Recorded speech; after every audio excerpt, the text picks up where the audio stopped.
आज हम आपको सिखाएंगे वर्चुअल यूनिवर्सिटी का कैसे आपने जो है ना LMS लॉगिन करना है। तो उसके लिए सबसे पहले आपने अपनी गूगल स्क्रीन पे जाना है और वहाँ पे VULMS लॉगिन टाइप करना है। मैंने ऑलरेडी टाइप किया हुआ है, तो सबसे ऊपर मुझे नज़र आएगा, आपने इस पर क्लिक कर देना है। उसके बाद यहाँ पे VULMS का लॉगिन आ जाएगा, इस पर क्लिक करें। फिर यहाँ पे आपको स्टूडेंट ID और पासवर्ड ये वाली टैब शो होगी। तो स्टूडेंट ID और पासवर्ड जब आपका एडमिशन वर्चुअल यूनिवर्सिटी की तरफ से कंफर्म होता है तो आपको आपके रजिस्टर नंबर पर मैसेज भी आएगा और आपकी रजिस्टर्ड ईमेल पे ईमेल भी भेजी जाएगी। तो वो आपने सेव कर लेनी है और वहाँ से आपने उठा के डाल देना है। तो मैंने सेव किया हुआ है, तो मैंने ये किया, इसको यहाँ पे उसके बाद साइन इन पे दबाना है। तो आपके पास वर्चुअल यूनिवर्सिटी का LMS आपने लॉगिन कर लिया। इसके बाद हम देखते हैं कि कौन कौन सी होम टैब पे आपको चीज़ें मिलेंगी और उनको आपने कैसे यूज़ करना है। सबसे पहले आप देखें, ये आपका होम टैब है जिसमें आपको डिफरेंट कोर्सेज शो हो रहे हैं जो कि आपने एक सेमेस्टर में पढ़ने होते हैं। अब सबसे पहला जो आइकन है वो सामने आपको शो हो रहा है असाइनमेंट्स का।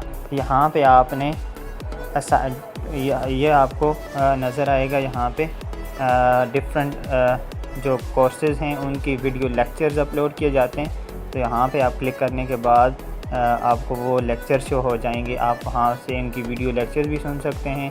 फिर उसके बाद उनकी रीडिंग्स भी होती हैं।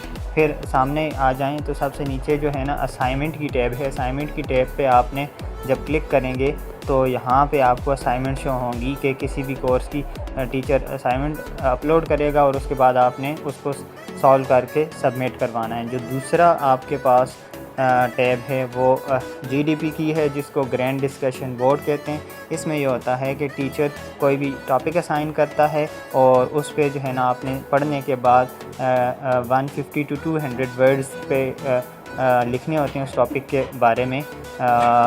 ये आपकी 5 मार्क्स की जो है ना एवेल्यूएशन होती है। फिर उसके बाद जो आपका थर्ड टैब आपको सामने शो होगी वो क्विज़ की होगी। यहाँ पे टीचर क्विज़ अपलोड करेंगे और आपने वो quiz with in due time, जो कि 2 दिन होता है, आपने सॉल्व करना होता है। फिर उसके बाद सबसे नीचे वाला जो आइकन है ये अनाउंसमेंट्स का है। इसमें इम्पोर्टेंट अनाउंसमेंट जो होती हैं वो की जाती हैं।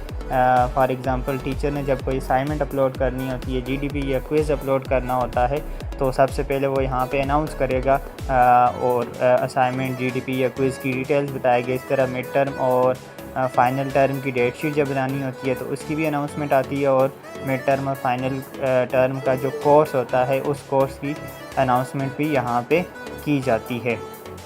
तो ये कुछ डिफरेंट टैब्स थी VULMS का जो था, जो मैंने आपको समझाई। तो इसमें से हर एक टैब के जो ऑप्शंस हैं उनको कैसे इस्तेमाल करना है, कैसे यूज़ करना है, ये मैं टाइम टू टाइम आपको बताऊंगा।